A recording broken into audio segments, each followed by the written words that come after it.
मध्य प्रदेश की भाजपा सरकार में एक बड़ा कद रखने वाले मध्य प्रदेश के पूर्व गृह मंत्री नरोत्तम मिश्रा, जो शिवराज सरकार में दूसरे नंबर की नेता की हैसियत रखते थे। नरोत्तम मिश्रा की कद का अंदाजा आप ऐसे लगा सकते थे कि शिवराज सरकार में किस नेता को टिकट देना है और किस नेता का टिकट काटना है, इसके निर्धारण में भी नरोत्तम मिश्रा का काफी बड़ा योगदान रहता था। शिवराज सरकार में नरोत्तम मिश्रा गृह मंत्री जैसे बड़े पद पर बैठकर पूरे प्रदेश की कानून व्यवस्था को चलाते थे और ऐसा माना जा रहा था कि शिवराज के बाद हो सकता है शायद नरोत्तम मिश्रा ही अगले मुख्यमंत्री बन जाए। जब जब शिवराज को रिप्लेस करने की बात आती थी तब तब नरोत्तम मिश्रा का नाम सबसे आगे रहता था।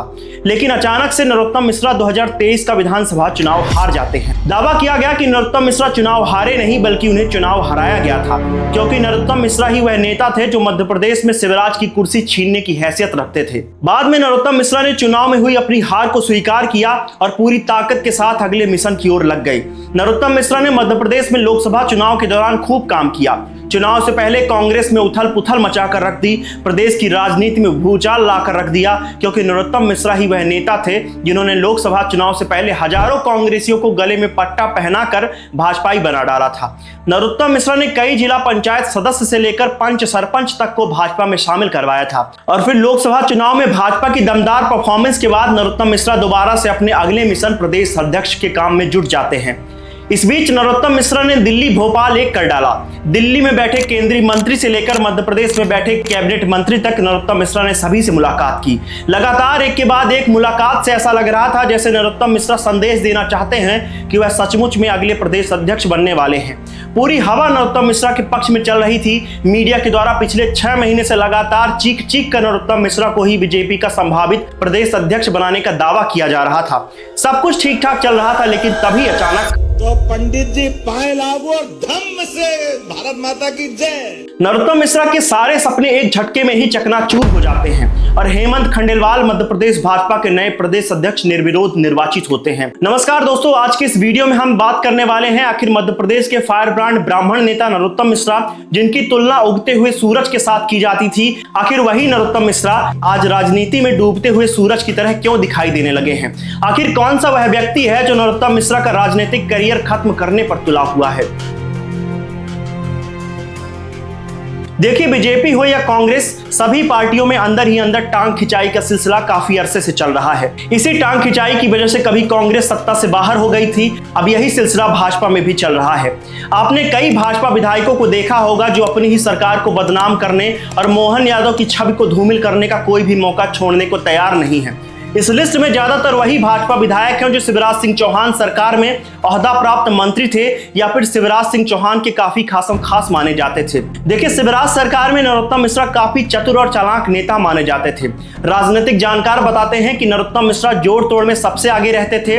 इसी गणित और गुणा भाग के चलते उन्होंने गृह मंत्री जैसे बड़े पद को हासिल किया था। यह वही नरोत्तम मिश्रा है जिन्होंने 15 महीने तक चली कमलनाथ की कांग्रेस सरकार को गिराने में अपना महत्वपूर्ण योगदान दिया था। वर्ष 2020 में ऑपरेशन लोटस के जरिए गणित गुणा भाग करके कांग्रेस के विधायकों को भाजपा में शामिल कराया था।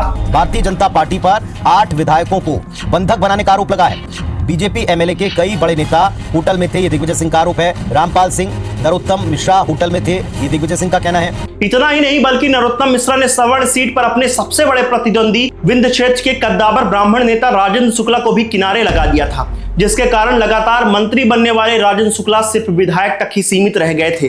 कहा यह भी जाता है कि गिरीश गौतम को विधानसभा अध्यक्ष बनाने में भी बड़ी पैरवी नरोत्तम मिश्रा के द्वारा ही की गई थी। लिहाजा काफी गणित और गुणा भाग करके शिवराज सिंह चौहान दोबारा से 23 मार्च 2020 को मुख्यमंत्री पद की शपथ लेकर सत्ता में वापस आते हैं, जिसका श्रेय कहीं ना कहीं नरोत्तम मिश्रा को मिला। लिहाजा नरोत्तम मिश्रा का कद केंद्र तक बढ़ता चला गया। धीरे धीरे नरोत्तम मिश्रा अपने बयानों से पूरे देश भर में सुर्खियां बटोरने लगे। लिहाजा शिवराज सरकार के अंतिम समय में जब शिवराज सिंह चौहान को रिप्लेस करने की बात आई, तब उस रेस में नरोत्तम मिश्रा का नाम सबसे आगे था। बाद में नरोत्तम मिश्रा बड़े ही संदेहास्पद तरीके से चुनाव में चारों खाने चित हो जाते हैं। पूरे प्रदेश भर में यह चर्चा होने लगी कि नरोत्तम मिश्रा चुनाव हारे नहीं बल्कि उन्हें चुनाव हराया गया था।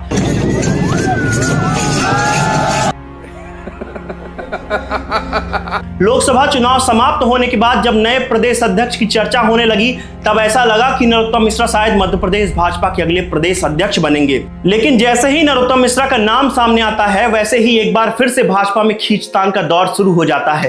कहा जाता है कि जिन लोगों को नरोत्तम मिश्रा की पैरवी करनी थी उन्होंने अंतिम समय में अपना हाथ पीछे खींच लिया।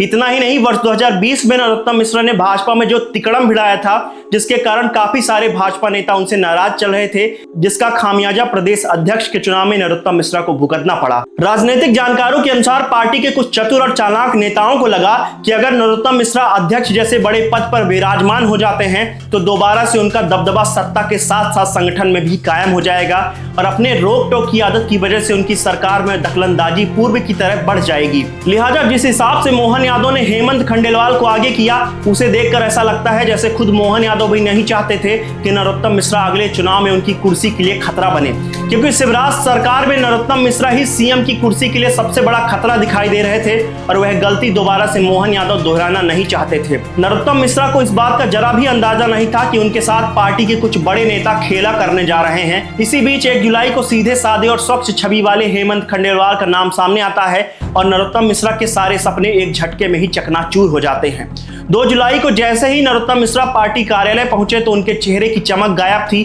तस्वीरों को देखकर साफ साफ लग रहा था जैसे नरोत्तम मिश्रा को यह अंदाजा नहीं था कि उनके साथ पार्टी इतना बड़ा छल करने जा रही है। हेमंत खंडेलवाल को प्रदेश अध्यक्ष बनाने की एक मुख्य वजह यह भी है कि हेमंत खंडेलवाल पार्टी के सभी समीकरणों में फिट बैठ रहे थे, पार्टी के सीनियर नेता होने के साथ साथ संघ के भी काफी करीब थे और सबसे बड़ी बात कि मोहन की कुर्सी के लिए यह कोई खतरा भी नहीं थे। कहा जा रहा है कि हेमंत खंडेलवाल का नाम सामने आने के बाद नरोत्तम समर्थित कुछ नेताओं ने उन्हें सांत्वना दी। मीडिया सूत्रों के मुताबिक नरोत्तम मिश्रा को राष्ट्रीय कार्यकारिणी में स्थान देने की चर्चा भी चल रही है। लिहाजा एक बात तो साफ हो चुकी है कि नरोत्तम मिश्रा ना तो गली के बचे हैं और ना घाट के। अब देखना यह है कि पार्टी नरोत्तम मिश्रा को मनाने के लिए उन्हें किस जगह पर एडजस्ट करती है। दोस्तों, मेरा नाम है संजय और इस पूरे वीडियो पर आपकी क्या राय है हमें नीचे कमेंट सेक्शन में जरूर बताएं। ऐसे ही तमाम अपडेट्स के लिए सब्सक्राइब करें चीखती आवाजें को। तब तक के लिए धन्यवाद।